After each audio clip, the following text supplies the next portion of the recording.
دختر جوان آسمانی و هیزم شکن. همراهان عزیز، ممنون میشم قبل شنیدن داستان منو سابسکرایب کنید، این ویدیو رو لایک کنید. در زمانهای قدیم یک پسر جوان در خانه‌ای در استان کانگوون شمالی نزدیک دامنه کوه الماس زندگی میکرد.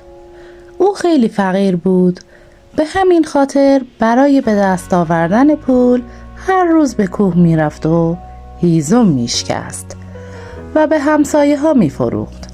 همه جوانهای همسن خودش متأهل بودند، اما او آنقدر فقیر بود که نمیتوانست ازدواج کند.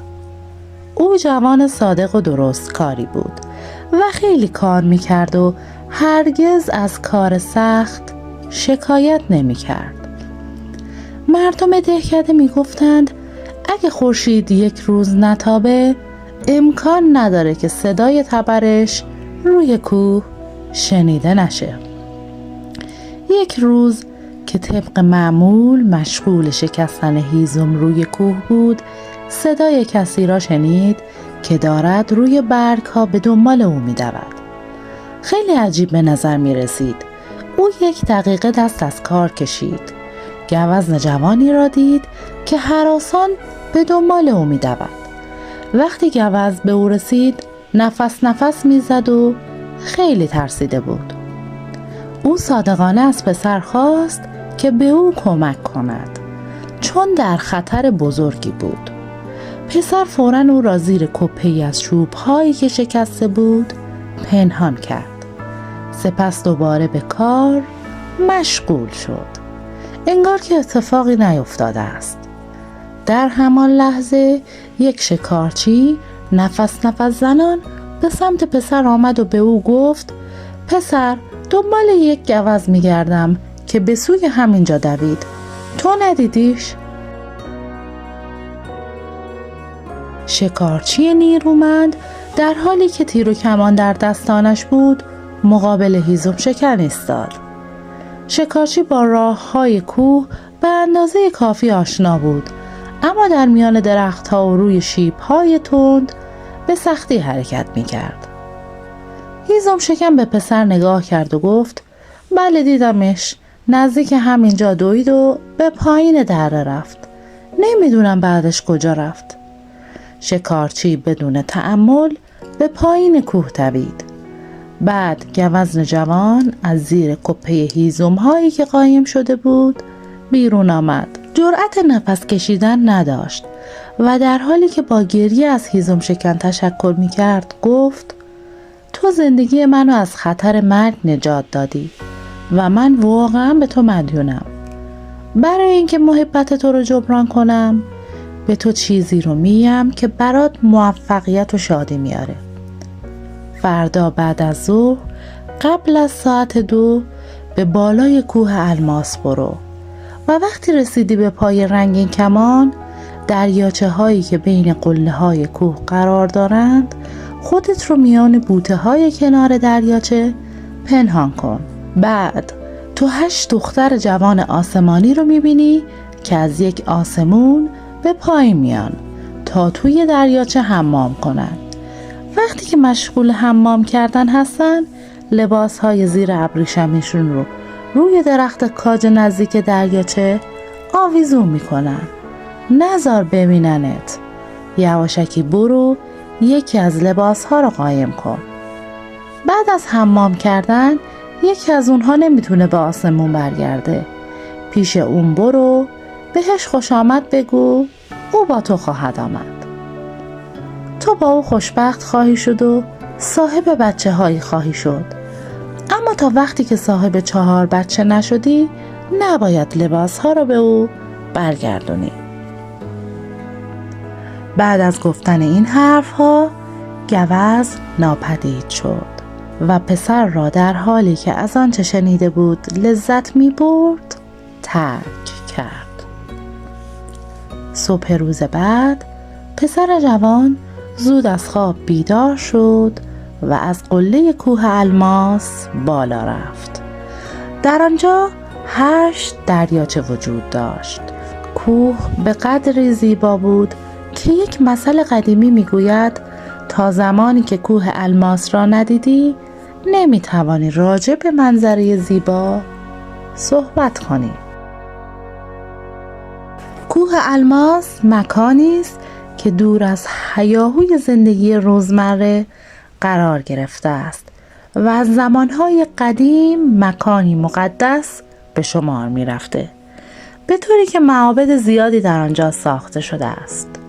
قله‌های بلند و پرشیب که به سمت آسمان آبی اوج گرفتند و درخت‌هایی که در طول قرن‌های نامعلوم در جنگل‌های انبوه، جایی که نور خورشید به سختی در آنجا نفوذ می‌کند، سر به فلک کشیدند. نهرهایی به زلالی بلور که در میان صخره‌های دره جاری هستند. این طرف و آن طرف صدای دریاچه‌ها و آبشارها به همراه آواز پرندگان و صدای حیوانات آهنگ طنین اندازی را به وجود آورده است. مرد جوان در میان بوته ها پنهان شد و منتظر ماند. ناگهان در گوشه ای از آسمان ابرها کنار رفتند و 8 دختر جوان آسمانی در انتهای رنگین کمان دریاچه پایین آمدند. دخترها شاد و خوشحال با هم حرف می زدند و در همان موقع همگی با هم لباسهایشان را در آوردند و روی درختهای کاج آویزان کردند. سپس هر کدام داخل یکی از دریاچه ها پریدند. در حالی که دخترهای لخت شاد و خوشحال در آب دست و خیز می کردند، هیزم شکن گیج و گنگ مبهوت این همه زیبایی های آسمانی شده بود. بعد از مدتی به خودش آمد و نصیحتی که گوزن به او کرده بود را به یاد آورد. به آرامی و سینه‌خیز به سمت درخت‌های کاج رفت، جایی که دخترها لباسهایشان را آویزان کرده بودند و لباس جوانترین دختر را برداشت. نزدیک غروب دخترهای جوان برای برگشتن به آسمان آماده شدند و شروع به پوشیدن لباسهایشان کردند. اما در نهایت تعجب جوانترین دختر نمیتوانست لباسهایش را پیدا کند. دخترهای دیگر نمیتوانستند منتظر او بمانند، بنابراین از رنگین کمان بالا رفتند و به سمت آسمان اوج گرفتند و دختر را همانجا تنها گذاشتند. دختر شگفت زده همانجا ایستاده بود و در حالی که فکر می‌کرد کجا می‌تواند لباسهایش را پیدا کند، ناگهان هیزم شکن جوانی را دید که مقابلش ایستاده است. هوا تقریباً تاریک شده بود و مرد جوان به خاطر زحمتی که برای دختر به وجود آورده بود بسیار عذرخواهی کرد و از دختر خواست که او را ببخشد. پسر بسیار مهربان بود و توجه دختر را به خود جلب کرد و دختر را به خانه‌اش برد. پیش از این دخترهای آسمانی از آداب و رسوم زندگی روی زمین متحیر بودند، اما دختر به زودی و با خوشحالی خودش را به زندگی روزمره زمینی وفق داد و سر و سامان گرفت. چندین ماه به خوشی گذشت و دختر پسری به دنیا آورد. شوهرش بسیار خوشحال بود و دختر را از ته قلب دوست داشت و مادر پسر هم از خوشحالی آنها بسیار خوشحال بود. دختر آسمانی بسیار راضی بود و با خانواده شوهرش سازگاری داشت.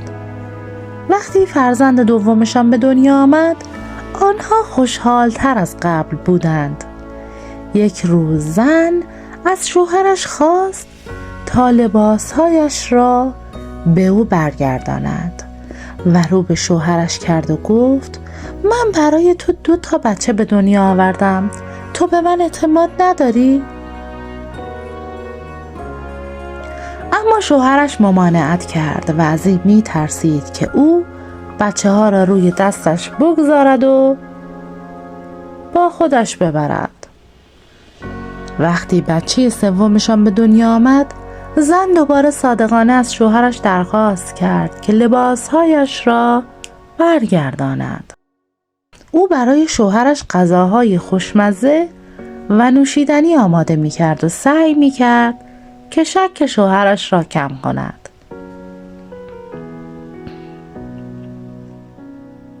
شوهر عزیزم، من الان 3 بچه دارم، لطفاً بذار لباسامو ببینم، من الان نمیتونم به تو خیانت کنم، میتونم ها؟ مرد جوان با همسرش همدردی کرد و لباسهایش را که مدتها پنهان کرده بود به او نشان داد. اما افسوس، به محض اینکه دختر لباسهایش را گرفت، قدرت‌های جادویی‌اش را به دست آورد و فوراً به سمت آسمان رفت، در حالی که یکی از بچه‌ها را بین 2 پاهایش و 2 دیگر را روی هر کدام از دستانش حمل می‌کرد. شوهرش غصه‌دار شد و خودش را به خاطر گوش نکردن به نصیحت گوزن سرزنش می‌کرد. هیزم شکن به کوه رفت تا هیزم بشکند و همان جایی که قبلا گوزن را دیده بود نشست و امیدوار بود که دوباره گوزن را ببیند. از اقبالش گوزن از آنجا عبور کرد و هیزم شکن داستانش را برای او تعریف کرد. گوزن به او گفت از زمانی که تو لباس دختر جوان آسمانی را قایم کردی، اونها دیگه برای حمام کردن پایین نمیان. بنابراین اگر میخوای زن و بچه هات رو پیدا کنی، باید خودت پیش اونها بری. خوشبختانه یه راه وجود داره. فردا به سمت همون دریاچه برو، منتظر بمون تا وقتی که یک سطل کدو مانند که از طناب آویزون هست از آسمون به سمت پایین میاد. اونا برای برداشتن آب از دریاچه و حمام کردن سطل رو پایین میاندازن. تو باید سطل رو بگیری و سریع آبش رو خالی کنی و خودت داخل سطل بشینی. اونها سطل رو فوراً بالا میکشن و اونها تشخیص نخواهند داد که تو داخل سطل هستی. این تنها راهیه که تو میتونی خانوادت رو توی آسمون ببینی. وقتی گوزن این حرفا رو به او گفت ناپدید شد. هیزم شکن نصیحت گوزن را گوش داد و توانست به آسمان برود. وقتی هیزم شکن به آسمان رسید، دخترهای جوان آسمانی با خودشان گفتند سطل بوی مرد می دهد. آنها هیزم شکن را داخل آن پیدا کردند و به نزد پادشاه آسمانی بردند. در آنجا هیزم شکن زن و بچه هایش را دید، چون که زن او دختر پادشاه بود. پادشاه به او اجازه داد که بماند و او با خوشحالی در آسمان زندگی می کرد. او هر روز خوشمزه ترین غذاها را می خورد و زیباترین لباس ها را می پوشید و هیچ چیزی وجود نداشت که او را نگران کند. یک روز هیزم شکن یاد مادرش افتاد و احساس پشیمانی کرد که او را تنها روی زمین ترک کرده است. از این رو به همسرش گفت که می‌خواهد بار دیگر برگردد تا مادرش را ملاقات کند.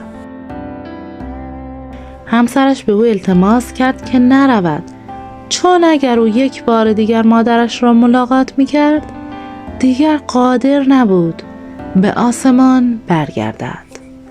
اما هیزم شکن روی تصمیمش پافشاری می‌کرد و قول داد که بدون هیچ مشکلی برگردد.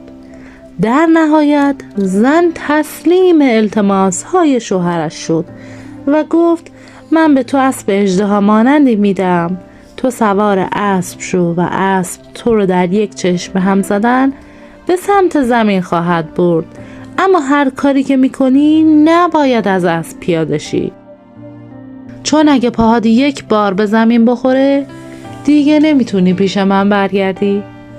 هیزم شکن سوار اسب اژدها مانند شد و به سمت خانه مادرش رفت.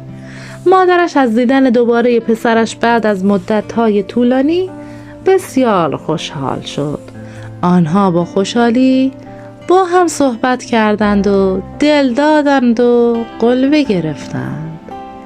و لحظه خداحافظی پسر هنوز سوار اسب بود که مادرش به او گفت برایت حلیم کدو حلوایی پختم، بیا یک کاسه بخور. او که نمیتونست مادر مهربانش را ناامید کند، به همین خاطر کاسه را از مادرش گرفت، اما کاسه آنقدر داغ بود که از دستش ریخت روی پشت اسب. اسب شروع به شیهه کشیدن کرد و پسر را محکم به زمین انداخت. اسب در حالی که با صدای بلند شیهه میکشید به سمت آسمان پرواز کرد و ناپدید شد. هیزم شکن هرگز به آسمان برنگشت و هر روز با چشمان گریان به سمت آسمان نگاه میکرد. سرانجام هیزم شکن از غصه مرد و تبدیل به یک خروس شد. قدیمی ها میگویند که علت این که خروس ها از بلندترین قسمت پشت بام بالا می روند و با گردنهای مستقیم به سمت آسمان قوقولی قوقول می کنند این است که روح هیزم شکن در بدن آنها وجود دارد و در جستجوی بلندترین مکان است که پیدا کند و به آسمان راه یابد. خیلی ممنون که تا این لحظه همراه من بودید. خوشحال میشم منو سابسکرایب کنید و این ویدیو رو لایک کنید. شبتون بخیر.